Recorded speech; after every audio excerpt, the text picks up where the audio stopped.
போய் வந்துட்டேன் ஐயா. சரி. ஐயா சொல்லுங்க ஐயா. ஏதோ பண்றீங்க நீங்க, எனக்கு வசியம் பண்றீங்கன்னு நினைக்கிறேன். நானா? ஏன்? இல்ல, இந்த நாய் பிஸ்கட் வைக்கிறது விஷயம் உள்ள என்னமோ பண்ணுது. ஏதாவது டெய்லி போய் நான் போய் வாங்கி வந்து வச்சுட்டா அது வெட்ட வேலையை பார்க்கணும்.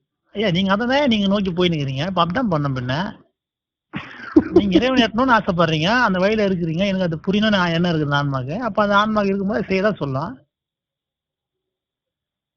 அப்படிதான் ஐயா போயிட்டு இருக்கு. இப்போ இன்னைக்கு கூட பெரிய ஒரு 50 பண்டல் 50 பாக்கெட், சின்ன பாக்கெட் கொண்ட பெரிய பாக்கெட் வாங்கி வந்துட்டேன்.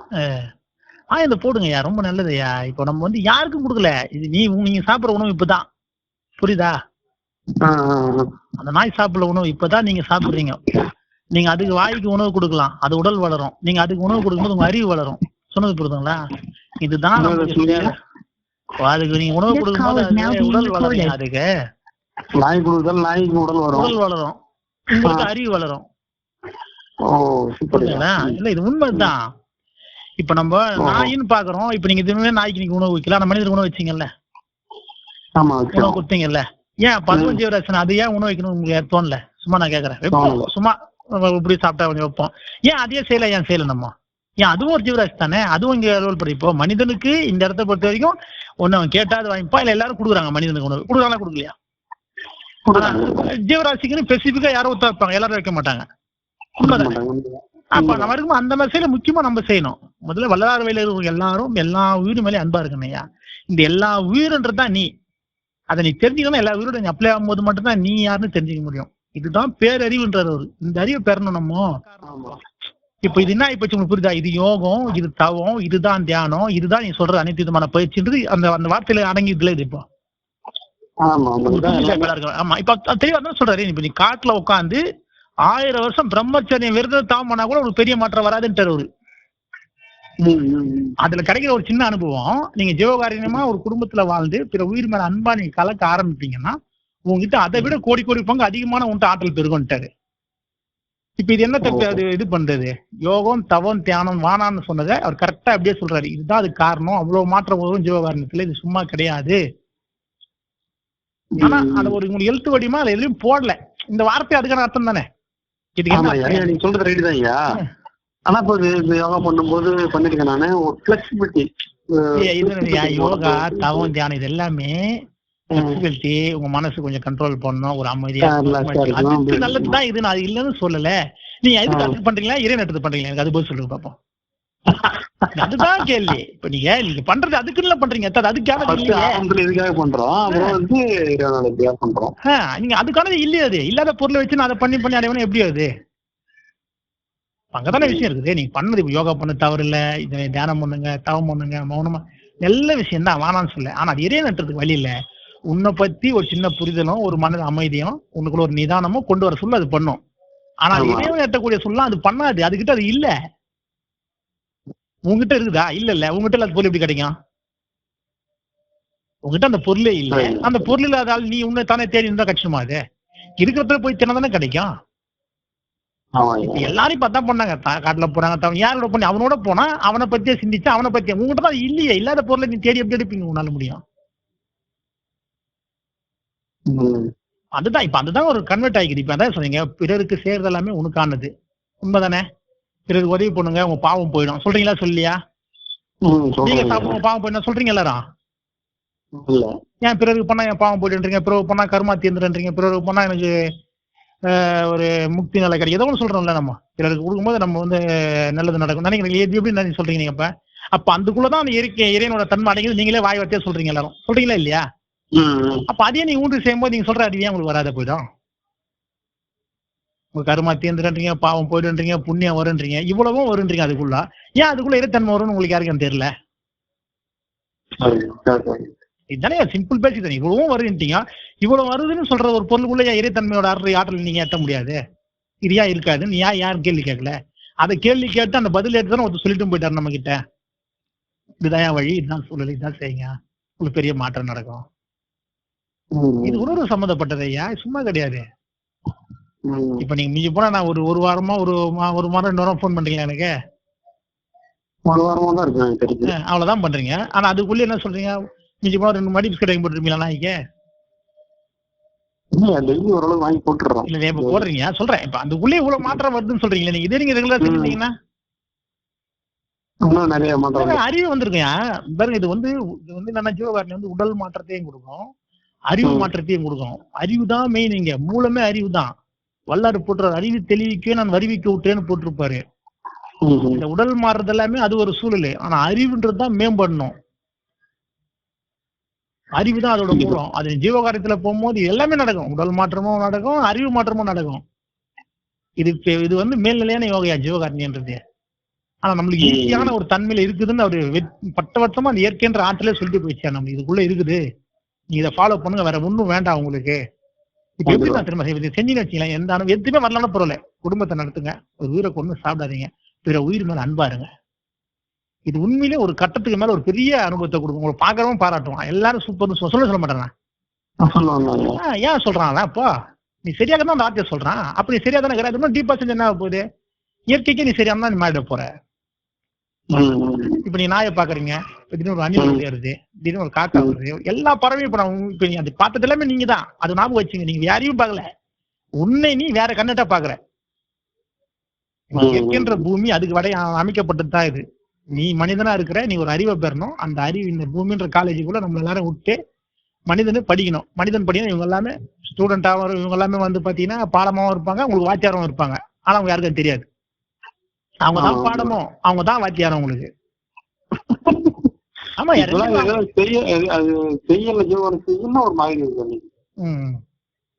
உணர்வோட நீங்க உணர்வோட கலந்துருக்கீங்க. இப்பதான் உணர்வை பத்தி பேசுறீங்க. உணர்வு இருந்தா தான் இறைத்தன்மைக்குள்ளே போக முடியும். அந்த இரையாற்றல் சொல்றீங்க இல்லையா, இது வரைக்கும் நீங்க கிடைக்காத ஒரு அனுபவத்தை ருசிக்கிற மாதிரி இதுல உங்களுக்கு இருக்குது. ஆனா இதை ஏத்துக்க முடியாது அவ்வளவு சீக்கிரத்துல. முன்னத்தோட போன் பண்ணாரு, நேற்று போன் பண்ணாரு, ஐயா அவர் என்ன பாத்துட்டு ஒரு வாட்டி தான் பாத்துட்டு போனாரு, அது பாத்து கிடையாது. உடம்பு ஏதோ பண்ணுதுயா எனக்கு. அவர் தியானம் எல்லாம் பண்றவர் தான் அவரு. எனக்கு ஏதோ பண்ணுதியா, உடம்புல ஏதோ பண்ணுது, எதனா உயிர் ஒரு எறும்பு போட்டா மிச்சுவாங்களோ பயமா இருக்குதியா எனக்கு, அதுக்கு வலிக்குமே, அது எனக்கு வலிக்கிற மாதிரி இருக்குதியான்றது. இந்த உணர்வு வந்தா நீ யாரையா நீ அப்பா? சிம்பிள். இந்த உணர்வு உனக்குள்ள ஒரு மணல் நீ யாரு சொல்லுங்க பாப்போம். இதுதானே வர்றீங்களா ஏங்கி நிக்கிறாங்க. உண்மைதானையா? ஒரு நியாயம். படுக்கும்போது எறும்பு எறும்பு கண்டுக்கவே மாட்டேன். அப்படியே படுத்து ஏதோ தட்டி விட்டுதான் அது கட்டுற இதுல போயிடும். ஆமா. இப்ப ஆனா துண்டு எடுத்து அதை நோக்காத மேல தள்ளி விட்டு தட்டிட்டு அப்புறம் என்ன நடக்குது உங்களுக்கு புரியல யாருக்குமே. எங்க அதான் ஒரு விஷயமா இருக்குது. நீங்க இப்ப நீங்க என்ன செய்யணும் உங்களுக்கே தெரியல, உங்கள்கிட்ட விழிப்பு இல்லை, அதனாலதான் உங்களுக்கு தெரியல. இப்போ ஒரு ஜீவராசியை பார்த்துட்டீங்க, அந்த ஜீவராசியோட வாழ்க்கை தெரியுது, ஐயா அதுக்கு வலிக்குமேனு தெரியுது, அதுக்கு குடும்பம் இருக்குதுன்னு தெரியுது. இப்ப இதெல்லாம் என்ன உனக்கு ஆகுதுன்னா உன் மூளையில போய் பெரிய ஒரு மாற்றத்தை, வேதியியல் மாற்றத்தை உருவாக்குது. அது உங்க யாருக்கும் தெரியாது. நீங்க சிந்தனை அதுக்கான சிந்தனை தான் அது நீங்க சிந்திச்சது.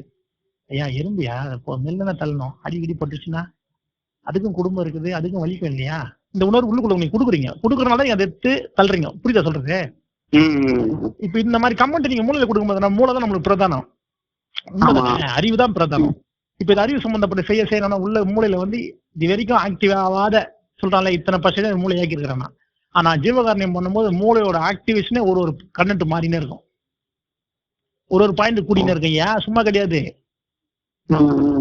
அதுதான் அறிவு. இப்ப சொல்றான் 5 அறிவு 6 அறிவுன்றானே, இப்போ அறிவு ஒரு அறிவு கூடிடும். இந்த மாதிரி சிந்தனை வந்துச்சுன்னா, ஏன்னா ஆன்மீகம்ன்றது இறைத்தன்மை அறிவு சம்பந்தப்பட்டது. ஆனா அந்த அறிவு வரணும் உன்ட்ட உணர்வோட கலக்கணும், ஒரு உயிரோட அப்படியே அன்புல போகணும்.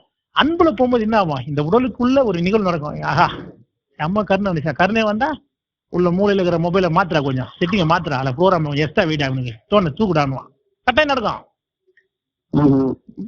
இது நடக்கிறதுக்கு காரணம் அதான்யா. இப்ப நீங்க சொல்றீங்க இல்லையா இந்த மாதிரி இருக்குது, இதுதான் அவர் சொல்றாரு.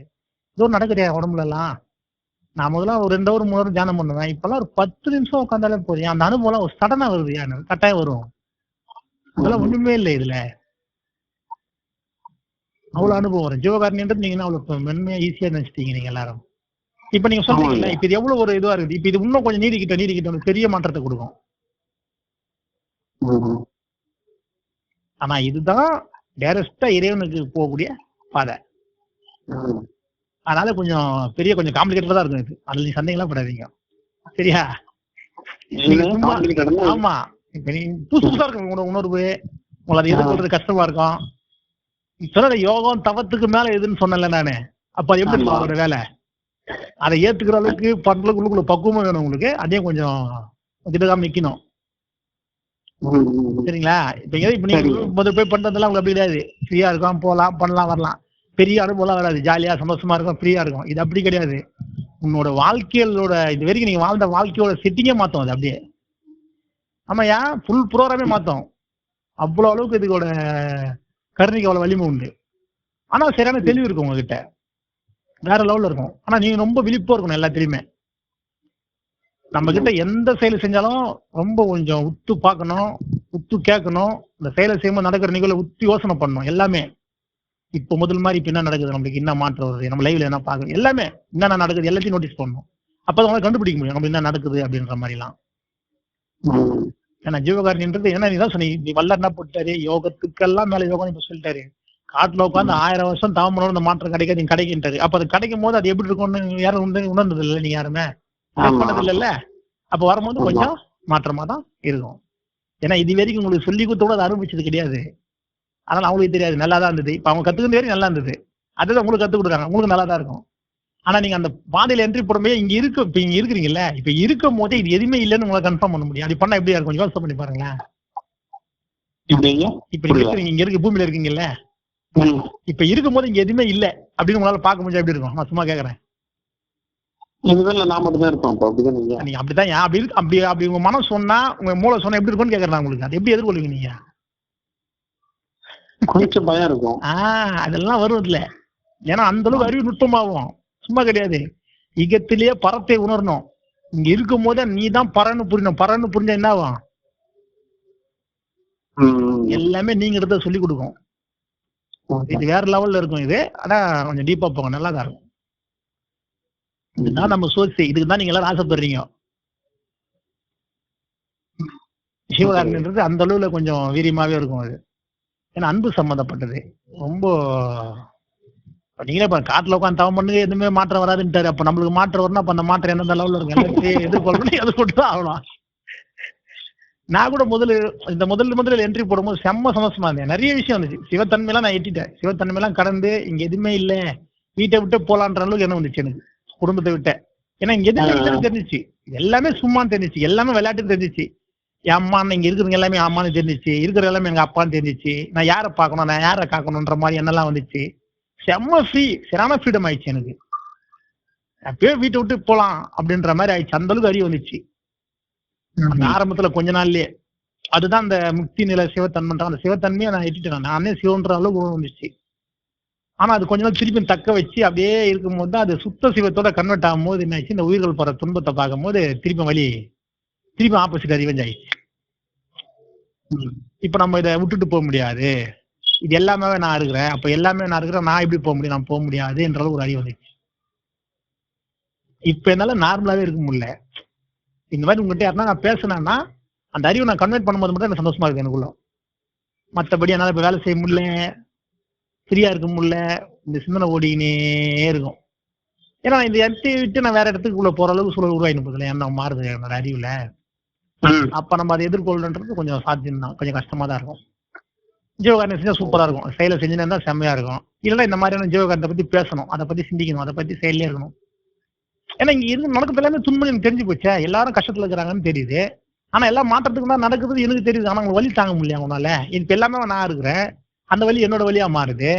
இது எப்படி சொல்யூஷன் கொடுக்குறது எண்ணமே ஓடினு இருக்குது. இந்த மாதிரியான சிந்தனைகள் ஓடினே இருக்குது. இதுதான் அவர் ஓடிக்குது வல்லல இருக்கு. ஆனா இன்னைக்கு நம்மளுக்கு குடும்பத்துல இப்ப நீங்க குடும்பத்துல நல்லா இருக்கு. இப்ப எனக்கு குடும்பம் இல்லை, நான் தனிச்சு இருக்கிறேன்.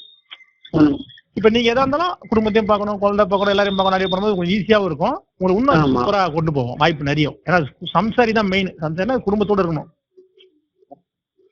இப்ப நீங்க குடும்பத்தோட இருக்கீங்க, உங்களுக்கு இன்னும் சூப்பரா இருக்கும். அந்த செயல் இன்னும் பெரிய மாற்றத்தையும் கொடுக்கும், நிறைய பக்குவத்தையும் கட்டாயம் கொடுக்கும்.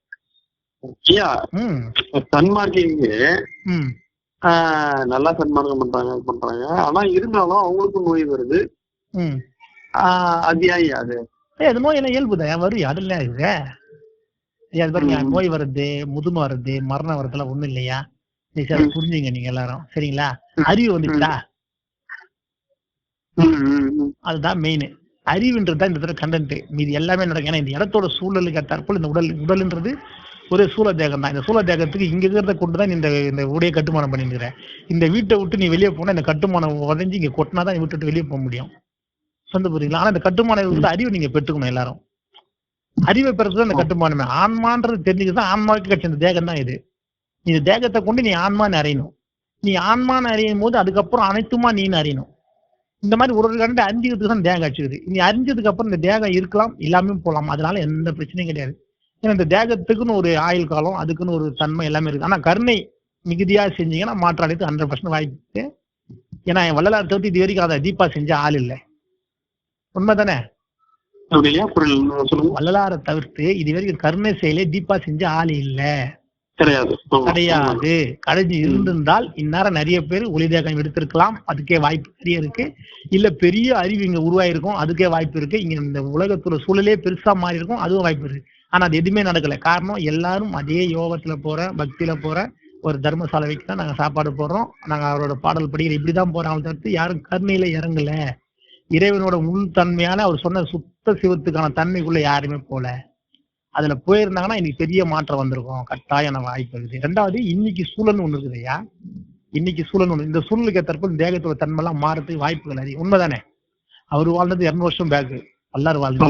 அன்னைக்கு இருந்த சூழலும் இன்னைக்கு இருந்த சூழலும் ரொம்ப நியரஸ்ட் ஆப்போசிட் அப்படியே. ஏன்னா அன்னைக்கு 100 வருஷம்ன்றது கொஞ்சமான மாற்றம் தான். இன்னைக்கு வந்து பாத்தீங்கன்னா 10 வருஷம் 100 வருஷத்துக்கு மாற்றம் மாறுது இந்த நாள். இன்னைக்கு சூழல் அப்படி இருக்கு. அதனாலதான் இன்னைக்கு ரொம்ப கிரிட்டிக்கல் இல்லைங்க. அதனால ஜீவகாரியத்தை எப்படியாவது செஞ்சு உடல் போதை பத்தி கவலைப்படாது. அறிவை பெற்றுட்டியா, ஓகே, இந்த இடத்தோட நீங்க ஈஸியா போயிடலாம். நீ அறிவை பெறாத போயிட்டீங்கன்னா அதான் கஷ்டம். ஏன்னா இன்னைக்கு நீ குடும்ப சூழ்நிலை, நீ என்ன சாப்பிட்டு நீ வேலைக்கு போய் ஆகணும், பண்ணி ஆகணும். இப்ப அவர் சொன்ன மாதிரி நீ தனியா இருக்க முடியாது, சொல்ற மாதிரி சாப்பிட முடியாது, அவ்வளவும் பண்ணனா ரொம்ப கஷ்டம். நீங்க முடியவே முடியாது. உண்மைதானே? வல்லார அதான் போட்டு வல்லார உங்க நேரம் ஒளியாக்குறேன், அந்த உடல் ஒளியா மாறேன் சொல்லிட்டு போனாரு. அறிவு தெளிவிக்கவே நான் வருவிக்க விட்டேன்னு போட்டிருக்காருயா. அப்ப அறிவுன்றது என்ன? நீங்க அறிவை பெறும் போது இந்த உடல் என்ன, இங்க ஒளி தேகமா போனா இந்த அனைத்துமா நீ மாறின எல்லாமே நீ புரிஞ்சிருவே. நீ அதுக்கப்புறம் இது என்னன்னு நமக்கு எந்த பிரச்சனையும் கிடையாது. அந்த அறிவு இங்கே வந்துடும் எல்லாருக்கும். அது ஜீவகாரண்யம் பண்ணா மட்டும்தான் அந்த அறிவு வருமா? மற்ற அறிவு வராதா? அறிவுன்றது என்னன்னு முதல்ல புரிஞ்சுங்க. அறிவுன்றது அன்பு, கருணை, அதான் அறிவு. அறிவு தனியா, இது ரெண்டும் தனி கிடையாது. உண்மையா இல்லையா? இப்ப நீங்க சொல்ற அறிவு என்ன சொல்றீங்கன்னா, இப்போ சயின்டிஸ்ட் பண்றான்ல, பாக்குறேன், நான் அதை பாக்குறேன், இதை பண்றேன்னா இது வந்து படிப்பு சம்பந்தப்பட்ட, இந்த பூமிக்கு சம்பந்தப்பட்ட அறிவு, சிற்றறிவு. இது பேரறிவு கிடையாது. அவன் என்ன பண்ணாலும் அவன் அந்த ஆய்வுல தான் இருப்பான் தவிர்த்து எதையும் பெருசா எடுத்துக்க மாட்டான், யாரை பத்தியும் கவலைப்பட மாட்டான், எதை பத்தி சிந்திக்க மாட்டான். அந்த செயலியே போயிருப்பான். வேலை மிஷின் மாதிரி வேலை செய்வான். வேலை செஞ்சா ஃபேக்டரி புதுசு புதுசா கட்டலாம். அவன் அதே போல புதுசு புதுசா அனுபவம் உடைக்கிறான், அதை பண்றான், இதை பண்றான். அதுல என்ன வரப்போகுது? ஒண்ணும் வராது. உலக அழித்து சீக்கிரம் அழிக்கிறது ரெடி பண்ணலாம். இந்த பூமி நம்மளால சேர்த்துக்கிறதுக்கு இப்படிதான் பாம்பு ரெடி பண்ணானுங்க. எல்லாம் எப்படி பண்றானுங்க? இப்படிதான் பண்றானுங்க. அவனுக்கு அறிவு இருந்தா அவன் பண்ணுவானாத்த. தன்னை தானே ஆய்வு பண்ணக்கூடிய சூழ்நிலை அவனுக்கு தெரியலையா? வெளியதான் ஆய்வு பண்ணுகிறான். அந்த வெளி மொத்தமே இன்னொன்னு அடங்கமா இருக்குது. எவ்வளவு ஞானி நம்ம நானே எல்லாமே போட்டாண்டி அது எல்லாமே இதுக்குள்ள இருக்குதுன்னுட்டான். அப்படி அந்த தெளிவு தெரிஞ்ச நம்ம உடல ஆய்வு பண்ணிருப்பான்ல, எதுக்கு திரும்ப வெளியே போய் சுத்தினுக்கிறான்? ஏன்னா வெளியே சுத்துற வரைக்கும் இந்த இடத்துல வாழ்றது எப்படி இந்த இடத்துல சுகபோகமா வாழலாம், எப்படி காசு சம்பாதிக்கலாம், எப்படி ஒருத்தர் மேல நான் பெரியவன்னு ஒரு காட்டலாம், அதுக்கு தானே போயிருக்கிறீங்க எல்லாருமே. நாடு கண்டுபிடிச்சு அந்த நாடு பெருசுன்றான், ஒருத்தன் கண்டுபிடிச்சு அவன் பெருசுன்றான். இந்த எண்ணத்தை நோக்கி தான் எல்லாரும் பயணப்பட்டு போறான். யார் அறிவு பெறணும், கருமையை பெற்றுணும், இறைவனா நீ மாறணும், இந்த உலகம் சுகுச்சமா வாழணும், நீ ஒருத்தர் கூட என்ன கிடையாது.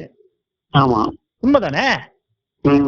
என்னோட இது நல்லா இருக்குதா, என் மக்கள் நல்லா இருக்கிறாங்களா, எல்லாமே சேர்ந்து உன் மக்கள் எவனுக்கு அறிவு இல்லை. இங்க எல்லாரும் நினைக்கிறேன் நல்லா இருக்கணும், இங்க யாரும் நினைக்கல. காரணம் யாருக்கிட்டையும் அன்பு இல்லை, கருணை இல்லை, அதனால அறிவும் இல்லை. அறிவுன்றது என்ன நீங்க சொல்லும் பார்ப்போம். அறிவுன்றது எல்லாரும் சரியாக பாருங்க அறிவு. உண்மையா இல்லையா? அறிவுன்றது எல்லாரும் நல்லா இருக்கணும் பாருங்க அறிவு. ஆமா. அறிவு இல்லையா? எனக்கு புரியல. அறிவுதானே அறிவு. அப்ப அது இல்லாத பண்றதுல இப்ப அறிவு தானே அர்த்தம். அதுக்கு பேரு. அப்புறம் நீங்க இங்க வாழ்றதுக்கு சோர்ஸ் நீங்க மாத்தி போறீங்க. இது அறிவு கிடையாது. நீ எப்படியாவது நம்ம அர்த்தத்துக்கு வாழ முடியுமா, பொழைக்கிறதுக்கான வழி தேடுறீங்க. அன்னைக்கு நீங்க எப்படி பொழைச்சீங்களா, இன்னைக்கு நீங்க வேற மாதிரி பொழைக்கிறீங்க. அவ்வளவுதான் வித்தியாசம். அன்னைக்காவது விவசாயம் பண்ணி உனக்கு தெரியாத ஒரு பொருளை கொண்டு நீ பொழிச்சிருந்த, இன்னைக்கு அப்படி இல்லை. முன்னே நீ கொண்டு பொழிச்சுன்னு இருக்கிற. ஆசை அதிகமாகி போய். உண்மைதானே? சக மனுஷனே சாவடிக்கிற, சக மனுஷனை பத்தி கவலைப்படல, கெமிக்கல் போட்டு எல்லாம் ரெடி பண்றீங்க. சக மனுஷன் இதை பத்தி எல்லாம் இது பண்ணாம நோய் வர ஊசியை போறீங்க, எல்லாம் பண்றீங்க. ஏன் பண்றீங்க? எங்களுக்கு தேவை காசு, நான் வாழணும், அவள் தான் எண்ணம். இது அறிவுக்கு என்ன சம்பந்தம் கிடையாது பாருங்களேன் கொஞ்சமாவது. இந்த அறிவை பெறாம நீ என்ன அனுபவத்தை பற்றி எப்படி போயிடுவீங்க? நீ எதிர எந்த அறிவு பற்றி எனக்கு புரியவே இல்லை. இப்ப நம்ம யோகத்துல போறோம், தவத்துல போறீங்க, தியானத்துல போறீங்க, இதெல்லாம் போறோம் இல்லையா? இதெல்லாமே ஒரு விஷயம் சொல்லிக் கொடுக்கும். என்ன சொல்லிக் கொடுக்கும்னா, இந்த உலகத்துல நீ தான் இருக்கிற, இதெல்லாமே ஒண்ணு, இது ஒரு சிலர் சொல்லிக் கொடுக்குறோம் வச்சுங்களேன். ஆனா அந்த அறிவு வந்து பேரறிவா இருக்குமான்றது என்னை பத்தி ஒரு கேள்விக்குறி தான். ஏன் நான் சொல்றேன், அது கேள்விக்குறி இல்லைன்னா, நீங்க இதுக்கு முன்னாடி இது வரைக்கும் ஒரு 1000-2000 வருஷம் அதுதான் அப்படிதான் போனாங்க, நம்ம அப்படிதான் போனாங்க எல்லாரும். இந்த இடம் மாறி இருக்க மாறி கூடாது. இந்த இடம் இவ்வளவு காம்ப்ளிகேட்டா போனோமா என்ன? இது நான் கேக்குறேன், அறிவு இருந்துண்டா இல்லையே. அப்ப அந்த அறிவு இல்லாத காம்ப்ளிகேட்ல போய் நிக்குது. இப்ப இது இருக்கிறது எவ்வளவு துன்பத்துக்குள்ளாம உள்ளாகுது இல்ல ஐயா? பக்தியில போனா, நீங்க பக்தியில போனாங்கல்ல, நீங்க பக்தியிலேயே அரியன் சிவனும் வேற எவனும் சண்டை போட்டுனாங்களா இல்லையா? பௌத்த எல்லாமே ஏன் சண்டை போட்டீங்க? நீங்க இறைவன் போனா சண்டை போட முடியுமா? போட முடியாதுல்ல. ஆனா நீங்க இறைவன் நல்லா சண்டையா போட்டுக்கினீங்க. கேட்டா எந்ததான் இறைவன் வந்து இறைவன் இல்லைன்ட்டு சண்டை போட்டீங்களா நீங்க எல்லாரும்? அதுதான் இல்லையா? இப்ப அதே சண்டை தான் இப்ப நீங்க அங்க வந்த சண்டை தான் அப்புறம் சிவரும் பெருமாளும் சண்டை வந்தது. இப்போ நம்மளுக்குள்ள பாத்தீங்கன்னா கிறிஸ்டின், இயேசு, அல்லா, நம்ம இந்த இவங்களுக்கு சண்டை வருது. என்னத்துக்கு உங்களுக்கு சண்டை வருது? இறைவன் என்னன்னு தெரியுமா? அது பேர் தான் அன்பு, அதுதான் கருணை. அந்த அதுதான் அப்படின்னு தெரிஞ்ச யாரும் சண்டை போட்டுருப்பீங்களா? நீ யாராவது கருணை கோச்சான சண்டை போடுவீங்களா? ஒத்தனாவது அன்பு கோச்சான சண்டை போட்டுருப்பீங்களா? ஏன் அதுதான் அன்பு அதிகம் சொல்லி சண்டை போட்டு முடியுமா? அப்ப யோசனை பண்ணி பாருங்களேன். கடவுள் அதுதான், கடவுள் தான்டா அன்பு, அன்பு தான்டா கடவுள்னு சொன்னேன். இப்ப நான் என் அன்பு தான் கடவுள் நான் சொல்றேன். அதே அந்த ரிலிஜன் சொல்லிட்டு அதே அந்த ரிலிஜன். இப்ப நீங்க எல்லாரும் என்ன சொன்னீங்க? எதுவும் சண்டை போட்டுப்பீங்களா? நீங்க யாருன்னா யோசனை பண்ணி பாருங்களேன். சண்டை வந்துருக்குமா இங்க? நீ வேற நான் வேற பிரிஞ்சிருப்பானே அவனா? எனக்கு போன உனக்கு எடுத்து வச்சிருப்பானே யாருனா? எதுவும் பண்ணிருக்க மாட்டான்ல. நீ கடவுளுக்கு உருவம் கொடுத்துட்ட. அல்லான்னு சொல்லிட்ட, இயேசுன்னு சொல்லிட்ட, சிவன்னு சொல்லிட்ட, பெருமாள்னு சொல்லிட்ட, புத்தர்னு சொல்லிட்ட. இந்த மாதிரி ஒரு பேரு குத்துனே. இப்ப இப்ப தோன்றனால நீங்க கடவுள்னு சொல்றீங்க. நீங்க இப்ப வல்ல நம்ம கடவுள்னு சொல்றோமா இல்லையா? சொல்லக்கூடாது தானே உண்மை. அதை சொல்லக்கூடாதுன்னு சொல்லிட்டு போனாரு. நீங்க ஏன் சொல்றீங்க? அத்த காரணம் எங்க அறிவு இல்ல, அதனால எனக்கு ஒரு ஆள் தேவை, அதனால அவர் கடவுள் நான் சொல்றேன். இப்ப நீங்க கடவுள் வல்ல சம்பவத்தை எடுத்துக்க மாட்டான் இல்லையா? ஏன் எடுத்துக்க மாட்டான்? இப்ப நீ பிரச்சனை யார் பண்றா? நீங்களே பண்றீங்கல்ல. கருணையில இருக்கிற நம்மளே அந்த பிரச்சனைக்கு ஒரு சூழல் உருவாக்கும்னா நமக்கு அறிவு தானே அர்த்தம். இப்ப அந்த கொள்கையை குத்துட்டு போனோம். இப்ப நம்ம அந்த கொள்கையை குத்துட்டு போது வல்லறாரு. அப்ப வல்லறன்றார் யாரு? அவர் மிகப்பெரிய ஞானி, அன்பை போதிச்சவர், கருணையை போதிச்சவர், எல்லாருக்கும் ஈகை குணத்தை சொல்லி கொடுத்தவர். அவரு இருக்கிறதுல இருந்து இந்த ஒரு வார்த்தையை சொல்லி ஒரு சண்டை வரும். சொல்ல நம்ம சொல்லாமான்னு யாரும் தெரிய தேவையில்ல. இந்த வெள்ளைக்கு மொத்தம் தெரியணுமா இல்லையா? ஏறாத நிலைமை சிமில் ஏற்று தயவுன்னு சொல்லிட்டு எதுக்கு சொன்னார் அவரு? இப்ப தயவுன்றது கருணை. அந்த கருணை தான் நீ கடவுள்னு சொல்லி, நீ கருணை கடவுள் சொன்ன யாரும் இல்லைன்னு சொல்லுவாங்க. ஒரு ரிலிஜன் ஆகுது சொல்லுமா? சொல்ல மாட்டான்ல. அப்ப எது நல்லதோ அதை சொல்றதுக்கே நம்ம தயங்குறோம். ஏன்னா அந்த யாருமே போய் அந்த அனுபவத்தை பெறல வள்ளலாரை தவிர்த்து. கருணை தான் கடவுள்னு சொல்லக்கூடிய சூழல் வரல. அது சொன்னது வல்லார். அதாவது ஒரு நேற்று அனுப்பிச்சதுல ஒரு வீடியோல சொல்லுங்க. அதாவது வல்லார் வந்து நம்ம பூர்வமத்தை மட்டும் தான் ஆன்மா இருக்குன்னு நினைச்சிருந்தோம். அவர் வந்து உடம்பு ஃபுல்லாவே ஆன்மாவை மாத்திட்டாரு. ஆமா ஆமா, அவர் உடம்பு ஃபுல்லாவே ஆன்மாவை மாத்திட்டாருங்க ஐயா. அதுதான் ஒளி தேகம். ஒளி தேகம் எடுத்துல ஐயா. இது வந்து என்னன்னா ஒளி தேகம் எடுத்தாரா நமக்கு தெரியாது. இது வரலாறு தான் சொல்லுது சரிங்களா? ஆனா அது சாத்தியம்னா எனக்கே நானே அதை உணர்ந்து இருக்கிறேன் சாத்தியம்னு.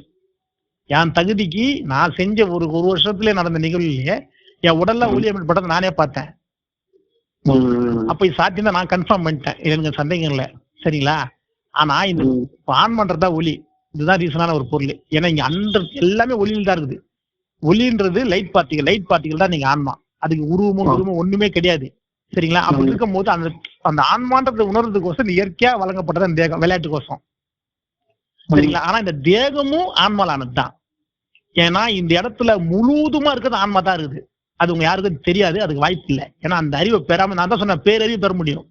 நான் இதெல்லாமே அறிவுபூர்வமா நான் சொன்னது, எனக்கு உணர்ந்து நான் சொல்லியிருக்கேன் எல்லாத்தையும். நான் எதையுமே சும்மா போட்டாங்க சொல்ல, எனக்கு உள்ள தோணும், அதை வெளியே சொல்லுவேன். இப்ப எனக்கு இயற்கையில என்ன அறிவோ அந்த அறிவு என்கிட்ட இருக்குது. நான் பேசும்போது அந்த அறிவை நான் வெளிப்படுத்துவேன். அதை நான் சொன்னதை உங்களுக்கு தெரியுமான்னு கேட்டால் பதில் சொல்ல முடியாது. தோணுச்சு எனக்குள்ள வந்து நான் சொல்லிட்டேன். ஆனா அது ஃபேக்டான 100% அதான் ஃபேக்டா இருக்கு. அது வாய்ப்பு, அதுல மாற்றமே கிடையாது. ஏன்னா அந்த அறிவே நான் தான். நீ நாளைக்கு வந்து என்ன கண்டுபிடிச்சோம் அதை தான் நீ சொல்லி அவனை மாற்றி சொல்ல முடியாது யாருனாலையும். ஏன்னா இங்க ஆன்மான்றது ஒரு சிற்றணு வடிவம்னா சிறப்பு உச்சில இருக்குது. இங்க எல்லாமே செல் வடிவம் தான். உண்மைதானே? செல்லுன்றது சும்மா சொல்ற, செல்லுன்றது ஒரு உயிருள்ள ஒரு ஜீவராசி மாதிரி தான். அப்ப அதுக்கு உயிர் எப்படி இருக்கும்? ஆன்மா தானே அது. அது என்ன சந்தேகம் இருக்குதா? இந்த உடலே செல்லால் கட்டமைக்கப்பட்டதுதான். அப்ப இருக்கும் மொத்தமா ஆன்மா தானே. இந்த இந்த பேர் உடலுக்கு இயக்குறது ஒரு ஆன்மா. அந்த ஆன்மா முதல்ல நீங்க ஆன்மான்னு முதல்ல இதை புரியணும். புரிஞ்சு உங்ககிட்ட கருணை பெருக பெருக உங்ககிட்ட அந்த அன்பு ததும்ப ததும்ப ததும்ப என்ன ஆகும்னா உள்ள ஒரு செல்லுக்குமே இது ஆன்மான்றது பாய ஆரம்பிக்கும். பாயமா பாயாதா? அது பாயும் போது ஒண்ணு சொல்லும், அப்ப நான் ஆன்மா தானா, நான் ஆன்மா தானா, நான் ஆன்மா தானே கன்ஃபார்ம் பண்ண பண்ண பண்ண பண்ண இந்த உடல்ல பெரிய வேதியியல் மாற்றம் எனக்கு நடக்குது. நான் நிறைய விஷயம் உள்ள நடக்கிற விஷயம் நான் நோட்டீஸ் பண்றேன். அதனால எனக்கு புரியுது. என் உடல்ல இருக்கிற கால செல் எல்லாமே பறக்கும், எனக்கு தெரியும். பறக்குங்க காலுக்குள்ள. என் காலுக்குள்ள நான் மத்தியானத்துல படுப்பேன். படுத்துட்டு இருக்கும்போது பாத்தீங்கன்னா திடீர்னு காலில் பாத்தீங்கன்னா உள்ளுக்குள்ள அந்த காலுக்குள்ள உள்ள அந்த உள்ள இருக்கிற செல்லுக்கெல்லாம் ரெக்கம் வச்சா பறக்கும். அது மாதிரி பறக்கும், கால் தூக்கும் மேல. எப்படி இருக்கும் பாருங்க. எல்லாமே லைவா உணர்ந்தது. இது நான் சொல்றது எல்லாமே 100% ஃபேக்ட். ஆனா இதை ஒரு நாள் எல்லாரும் கண்டுபிடிப்பான். அன்னைக்கு கண்டுபிடிச்சு சொல்லுவான் இதுதான் இருக்குதுன்னு. ஆனா அது கருணையில போகாம கண்டுபிடிக்க முடியாது. அவனால நீ ஆய்வு பண்ணல கண்டுபிடிக்க கஷ்டம். சொந்த இதெல்லாம் தன்னைத்தானே உணரக்கூடிய செயல். இப்ப நான் அதான் நான் சொல்லியிருக்கிறேன். இதான் எனக்குள்ள நடந்த நிகழ்வு நான் உங்களுக்கு எக்ஸ்பிளைன் பண்றேன். யாருமே சொல்ல மாட்டாங்க. எல்லாருமே இப்ப யாருமே சொல்ல மாட்டாங்க. எது நடந்தது சொல்ல மாட்டாங்க. நான் எல்லாத்தையும் நான் சொல்றேன்னா எனக்கு அந்த கொடுத்தது இயற்கை கொடுத்துருக்குது. இதை சொல்லக்கூடிய அறிவு இயற்கை கொடுத்துக்குது. நான் ஒரு பொருளாக தான் எல்லாம் சொல்ல முடியுது. இப்ப நான் ஏதோ சொல்லி கொடுத்தாங்க, நான் கத்துக்கினேன், நான் சொல்லக்கூடாது. அவர் சொல்லி கத்துக்கணும் சொல்லிருப்பாரு. யாரையும் சொல்லக்கூடாது சொல்லிருப்பாரு. உண்மைதானே? அவன் கத்துக்கணுமே சொல்லிடுவாங்க. யாரையும் சொல்லக்கூடாது பண்ணக்கூடாதுன்னு. ஆனா நீங்க யாரும் சொல்ல மாட்டீங்க. எனக்கு கத்து கொடுத்தது இயற்கை தான். கத்து கொடுத்த அந்த அறிவு கொடுத்தது எல்லாத்தையும் சொல்லி கொடுத்துக்குது. இப்ப நான் தான் குரு எல்லாத்துக்குமே. இப்ப நான் சொல்றேன், நீங்க அதை கேட்டு நீங்க அதை நடக்குமா நீங்க கன்ஃபார்ம் பண்ணி போனா ஒரு நாள் உங்களுக்குள்ளே நடக்க நீங்களே சொன்னா ஏன் எனக்குள்ள நடக்குதியா, மாற்றம் வருதியா, எனக்கு சந்தோஷம் தான். இது என் உடல்ல மாற்றம் தான் பெரிய மகிழ்ச்சி தானேயா. ரொம்ப சந்தோஷமா இருக்கும் இந்த மாதிரி நிகழ்வு நடக்கும் போது. நார்மல் விட்டு நம்ம வேலைக்கிறோம்ல, நார்மல் பசங்க மாற்றம் நடக்கிறதுக்கு வாய்ப்பு இருக்கு ஐயா. எல்லாருக்குமே இருக்குது ஐயா. உங்களுக்கு நடக்குமா, எங்க நடக்குமா? 100% கருமையா இருங்க. நடக்கணும் என்னன்னு பாருங்க. நாலு தான் போனேன், எனக்கு அதான் சொல்லி கொடுத்தது. இவ்வளவா பட்டாம்பூச்சி பாருங்க வீட்டாண்ட இருக்கும். அந்த எல்லாத்தையும் பாருங்க. எல்லாத்தையும் நீங்க பறப்பீங்களா? நீங்க பறக்க மாட்டீங்களா? பறக்க மாட்டீங்களா? பட்டாம்பூச்சா மாறினா பறவே பறக்க மாட்டீங்க நீங்க. அவ்வளவுதான் பாவனை தான். எல்லாமே நீங்க மாறிட்டே தானா நடக்குதா இல்லையா பாருங்க. கருணை தான் இது காரணம். நான் தானே பட்டாம்பூச்சாக்காரன், நான் தான் தேன் குடிக்கிறேன் இப்போ அப்படின்ற இடத்துல போய் பாருங்க. அது தேன் குடிய சந்தோஷமா பாருங்க, அன்பா தொடுங்க, சூப்பரா இருக்கும். இது எல்லாமே இந்த உடல்ல மாற்றம் பண்ணக்கூடிய இது யோகத்தின் உச்சத்தனமானது. கட்டாயம் நடக்கும். ஏன்னா இப்ப நீங்க பேசுறாள் அந்த மாதிரி ஆளுகிட்ட நீங்களும் பேசினுக்கிறீங்க. இயற்கை ஏதோ காரணம் பேச வச்சிருக்கிறீங்க. சொந்த பார்த்தீங்களா? இப்ப உங்களுக்கு ஒரு புடி இருக்குது. வேண்டா சொல்றா போல நடக்குமாமே, நம்மளுக்கு நடக்காது. எவ்வளவுதான் என்ன நல்ல கிரிப்பா பிடித்து ஒரு வாய்ப்பு இருக்குது. புச்சமா செஞ்சமா கட்டாயம் மாற்றம் கட்டாயம் வரும். நீங்க நிறைய விஷயம் ரிலேஸ் பண்ணலாம். இப்ப நீங்க சொல்றீங்கல்ல, என்ன ஏதோ பண்ணிட்டீங்க, நீங்க ஏதோ நடக்குதுன்னு சொல்றீங்க. ஏன் சொல்றீங்க? என்ன பாத்துக்கிறீங்க நீங்க முதல்ல? பார்த்தது இல்ல. அப்புறம் சொல்றேன். இப்ப நேர்லயே நீங்க பாக்கல, ஒரு போன்ல தான் பேசுறீங்க. ஏதோ சந்தேகம் போன் பண்ணீங்க. ஏன் என்ன எதுவும் நீங்க பண்றீங்க, நீங்க எப்படி சொல்றீங்க? நான் தெரியாம நான் கேக்குறேன். வெறும் வார்த்தை தானே. ஏன்னா வார்த்தை தாயா இறைவனோட முழுமையான தன்மை. செவி வழி செய்திதான் இறைவனோட ஆற்றல். அது கருணையை பத்தி பேசுறோம், கடலை பத்தியே பேசுற நீ சும்மா கிடையாது. முழு அறிவு கருணை தான் அடகு. அதை பத்தி நம்ம பேசுறோம், அதை பத்தி சிந்திக்கிறோம். எப்படி இருக்கும்? பெரிய மாற்றம் கட்டாயம் நடக்கும். இது நடக்கணும். இது நடந்தா மட்டும்தான் இந்த உலகத்துக்கு எல்லாருக்கும் தீர்வு. ஏன்னா எல்லாரும் வழியில இருக்கிறாங்க. அந்த வழி நீங்கணும்னா வேற சோர்ஸ் இல்லை. அதனாலதான் இந்த ஜீவராசினா நம்ம கண் எதிர்க்கு அவ்வளவு கஷ்டப்படுது. இல்ல அவன் அவ்வளவு கஷ்டப்பட்டு வேலை இல்லையா? இயற்கைக்கு தெரியாதா ஏன்டா அவ்வளவு கஷ்டப்படணும் தூக்கி போயிட மாட்டேன் நானே. எதுக்கு நான் குத்துக்கிறேன்? நீ பார்த்து ஒரு அறிவை கத்துக்கடா. இப்படியே இருந்தா வழி தாங்க மாட்டேடா, நீ திருப்பி உன்னரா பண்ணும். அதுக்கோசம் நான் குத்துருக்குறேன். அது உங்களுக்கு புரியலன்னா நான் என்ன பண்றேன்? இதுமே செம்ம கண்ணட்டு கிடையாது. இந்த உலகத்துல நடக்கிற நிகழ்வுலே பத்தி நிறைய தெரியும் எனக்கு. இயற்கை சொல்லி கொடுத்துக்குது என்கிட்ட. அந்த விஷயம் சொல்லக்கூடாது. சொன்னா அதுனா உங்களுக்கு கொஞ்சம் முரண்போக்கா தெரிஞ்சிடும். நான் அதனால தான் இதோட நிறுத்திக்கிறேன். நீங்க இது மட்டும் செஞ்சு நீங்க அனுபவத்தை பெற்றுக்கலாம். இங்க எல்லாம் ஏன் பிறகுறாங்க, எதுக்கு இங்க நடக்குதுன்னு எல்லாமே சொல்லி கொடுத்துருக்குது. ஆமா, எல்லா கேள்வியும் கேட்டு எல்லா கேள்வியும் பதில் எடுத்து வச்சுக்கிறேன் நானு. ஏன்னா அந்த இயற்கையே நான் தான். அப்படி அந்த கேள்வி கேட்கக்கூடிய சுந்தர சொல்லி கொடுக்குது. கேட்டா பதில் அதே சொல்லிடுது. வேலை முடிஞ்சுது. ஆனா கருணை ஒண்ணுதான் அதுக்கு சாதனம். அதை விட்டா வேற சாதனம் வேண்டாம். எல்லாரையும் அன்பா பாருங்க, ஆனா ரொம்ப விழிப்பா இருங்க. சரிங்களா? மனிதனை பார்த்தாலும் சரி, ஜீவராசியை பார்த்தாலும் சரி, எல்லாருமே ரொம்ப அன்பா இருங்க. அவன் அன்பு நம்மகிட்ட காட்டலாம் நம்மளுக்கு பரவாயில்ல. நம்ம அன்பா இருக்கணும், அவள் தான். இப்ப பெற போறது நீ உங்ககிட்ட தான் எல்லாமே இருக்கணும். அவங்ககிட்ட எது வேணா எல்லாமே இருக்கலாம். அதை பத்தி நம்மளுக்கு கவலையே கிடையாது. சரிங்களா? ரொம்ப விழிப்போடு இருங்க. பெரிய மாற்றம் கட்டாயம் நடக்கும். வல்லார் படம்லாம் படிப்பீங்கல்ல? படிப்பீங்க. இன்னும் நல்லா ஊன்றி படிங்க. வல்லார் நேரம் தெரியும் வரும். ஆமா, வல்லார் நேரம் பார்க்கலாம் நீங்க. சரியா? ஆமா, நீங்க செயலை செஞ்சுட்டு கொஞ்சம் ஊன்றி போயிட்டு அவரை பார்க்கணும்னு ஆசைப்படுங்க, கட்டாயம் சாத்தியப்படும். அவரே கொஸ்டின் கேட்டுங்க, லாஸ்ட் டவுட் இருந்தா சொல்லுவாரு. புரியல, அவரே டவுட் கேட்டுருங்க சொல்லுவாரு. ஆமாயா, சிரிக்கிறது கட்டாயம் நடக்கும். அப்படியா? அந்த அளவுக்கு தகுதியானவனா? ஐயா, தகுதிங்க எல்லாரும் இங்க பாருங்க, இங்க பிறந்த எல்லாரும் தகுதி தான். உங்களுக்கு யாருக்கும் தகுதி இல்லைன்னு தயவு செய்து யாரும் நினைக்காதீங்க. இதுக்கு தகுதியே தேவை கிடையாது. நீங்க எல்லாரும் தகுதியான முதல்ல புரிஞ்சுங்க. இதுக்கு தகுதி இல்லைன்னு சொல்றது முதல் முட்டாள்தனம். சொல்லுங்க, இந்த வார்த்தையை உச்சரிக்கவே கூடாது நம்ம யாரும். ஏன் மொத்தமே நீனே தகுதிக்கு தான் தகுதி இல்லைன்னு சொல்லிக்கிறீங்க. நீங்க உங்களுக்கு அதுவே புரியல யாருக்குமே. நீங்க எல்லாருமே அதுதான் ஆல்ரெடி. அப்ப அதுக்கு தான் தகுதி வேணும். அதுக்கு தகுதி வேணுமா? சொல்றது புரியுதுங்களா? நீ ஏன் தகுதி இல்லைன்னு சொல்றீங்க எனக்கு யாருக்கு உண்மையா எனக்கு தெரியல. ஏன்னா காரணம் சொல்லுங்க பாப்போம், ஏன் நீங்க தகுதி இல்லைன்னு சொல்றீங்க? சும்மா சொல்லுங்களா. செல்ல நம்ம வீடியோல போடுவோம். இதை அவங்க கேட்பாங்கல்ல, கொஞ்சம் அதுக்கு ஒரு பதிலா இருக்கு. சாதாரண உலகியல் வாழ்க்கையில் ஆசாபாசங்கள்ல ஓடிங்கிறோம். அவர் ஸ்கேல் வச்சு பார்த்தா நமக்குல ஒன்னும் அந்த அளவுக்கு இல்லையே. Right, okay. அப்ப அந்த சிவகாரம் பண்றோம். அப்புறம் வந்து இப்பதான் நீங்க சொல்றதால அது சிவகாரம் பண்ணலாம் இல்ல, என்னுடைய ஏதோ என்னால முடிஞ்சது செய்யறேன், அவ்வளவுதான். அடுத்தது பாத்தீங்கன்னா என்ன எண்ணெய் சாப்பிடறது இல்ல, எல்லாரும் வழியும் முடிஞ்ச வரைக்கும் அன்பா பண்றோம். சில நேரங்கள் கோவம் வருது, உண்டு. இல்ல, இது இயல்புதாயா. கோவம்ன்றது கூட அன்புல வரதுதான். ஏதோ தவறு பண்ண அதுக்கு சம்பந்தம் இல்ல. நீங்க சொல்றீங்கல்ல, இதுதான் இங்க எல்லாரும் இருக்கிறது, சரிங்களா? இது எல்லாருமே நீங்க சொல்றது உலகியலோட வாழ்க்கையோட செட்டிங்ல இருக்கிறீங்க. அதுக்கும் இறைவனுக்கும் சம்பந்தமே கிடையாது. புரிஞ்சுக்கணும், உலகியல்ன்றதுக்கும் இறைவனுக்கும் உங்களுக்கு சம்பந்தமே கிடையாது. அது இந்த வாழ்க்கையை நீங்க ஓட்டுறதுக்கும். ஆனா இதுக்குள்ளே ஒரு இது எல்லாமே இந்த செயலுக்கு நீங்க உத்து நோக்கணும். நம்ம எப்படி நடந்துக்கிறோம், எப்படி இதெல்லாமே நீங்க உத்து நோக்கணும், எந்த சந்தேகமே கிடையாது. ஆனா இதுல எல்லாமே தடன்னு நினைக்கிறீங்க. இது ஒண்ணு கூட தடையில தயவுசெய்து புரிஞ்சுங்க. இது உனக்கு வந்து ஒரு என்டர்டைன்மெண்டான ஒரு வாழ்க்கை. இந்த வாழ்க்கையில நீ இறைவனை எட்டணும்ன்றது அதோட சோர்ஸ். ஆனா முழு டைம் அதை பத்தி சிந்திக்க முடியுமா? முடியாது. அதனால்தான் உங்களுக்கு மனைவி, குழந்தை, குட்டி இவங்க மேல ஒரு அன்பு வரும். இப்ப மனைவி மேல ஒரு அன்பு வரும், குழந்தைங்க மேல ஒரு அன்பு வரும்ல. புதுசா இருக்குதா? இந்த அனுபவம் எல்லாம் உங்களுக்கு புதுசா இருக்குதா? இந்த அனுபவத்தை நீங்க சொல்லணும். இது இறை அனுபவம் தான். இதுவும் சாதாரண, இது இறை அனுபவம் தான். இந்த அனுபவத்தெல்லாம் ஒன்னொன்னா கேட்ச் பண்ணினே வரணும். இதெல்லாம் நீங்க கேட்ச் பண்ணே வரும்போது இதுல எவ்வளவு துன்பம் ஏதோ நடக்கும். இதெல்லாம் நீங்க தப்புன்னு ஒண்ணு மென்ஷன் பண்ணீங்களா? இது அதெல்லாம் அதுக்கெல்லாம் வந்து கிடையாது. இந்த உலகில இதெல்லாமே இருக்கும். இந்த வாழ்க்கை என்டர்டைன்மெண்ட்ல போகும் இதெல்லாமே சேர்ந்தே வரும். இது உனக்கு எந்த பிரச்சனையும் பண்ணாது. ஆனா இறைவன் நீ ஒண்ணு உள்ள போவ அப்படின்னா இது தடைன்னு நினைக்கிற பாரு, அதுதான் தடை. நீ தடை இல்லைன்னு தடையே கிடையாதுங்க. இதுதான் உண்மை, சரிங்களா? இதை சேர்ந்து நீங்க எல்லாரும் புரிஞ்சுக்கணும். இப்ப ஒரு விஷயம் சும்மா விபச்சாரம் பண்றாங்கல்ல, அப்ப அவங்க எல்லாம் கூட இதுல 100% உள்ள வரலாம். நான் இதை ஏன் சொல்றேன் அப்படின்னா, நீங்க இதுக்கு மேல எதுவும் தடை சொல்ல முடியாதுல்ல, யாருனாலையும் சொல்ல முடியாதுல்ல. இது எனக்கு ஏற்பட்ட அறிவு எனக்கு சொல்லிச்சு, அதனால நான் எக்ஸ்பிளைன் பண்றேன். ஏன் நான் சொல்றேன்னா, எல்லாருக்கும் சூழல் தான் என் வாழ்க்கையை நிர்ணயிக்குது. சூழலுக்கும் இறைவனுக்கும் சம்பந்தம் கிடையாதுயா. நடந்துச்சு, நீ உள்ள என்ட்ரி போட்ட, இறைவன் நீ எட்ட போற. நீங்க எல்லாருக்கும் தகுதியானவன்ற எண்ணத்தை முதல்ல வச்சுக்க. நம்ம எண்ணம் பாசிட்டிவா இருக்கிறதுக்கு ஒரு பெரிய மாற்றத்தை கொடுக்குங்க, சரிங்களா? சரிங்களா? அதுதான் மெயின். அந்த எண்ணம் சரியா இருக்கும்போது பெரிய மாற்றத்தை கொடுக்கும். எண்ணம் தான் மெயின். ஆனா கருணையா இரு. உட்கால் எல்லாத்தையும் கடந்து தூக்கி போட்டுரும். அது வரும். நீ சொல்லலாம், உன்னை நீ கடவுள் நீ சொல்ல முடியும் கருணை அதிகமானால். ஆமாயா, அந்த அறிவு உங்ககிட்ட சொல்லி இறைவன் பேசுவான். அவங்ககிட்ட நீங்க கேட்க முடியும் காதால. இப்பயும் உங்ககிட்ட பேசின்னு தான் இருக்கிறான். ஆனா அவன் தான் பேசுறான், உங்களுக்கு கெஸ் பண்ண முடியல. சொல்லு போதுங்களா? இதுதான் அதோட உண்மை. ஆனா ஒரு நாள் உங்ககிட்ட பேசுவான், அந்த வார்த்தை உங்களால காதால கேட்க முடியும். அதனால இங்க எதுவுமே உங்க யாருக்குமே தடை இல்லை இறைவனை எட்டுறதுக்கு. ஏன்னா நீயே இறைவன் தான். அது உனக்கு தெரியல. நீ என்ன நினைச்ச, நான் தப்பானவன், நான் சரியில்லை, அவங்க நல்லா இருக்கிறாங்க, நான் சரியில்லை. சூழல் யாருக்கு எப்படி அமைது அப்படி கேட்ட மாதிரி உங்க வாழ்க்கை இருக்கும். ஆனா இறைவனை எட்டணும்னா உங்க எல்லாருக்கும் ஒரே பாதை தான். கருணையா இருக்கும். நீ எந்த சூழல்னா வாழிருங்க, தேவையில்லாத கதை.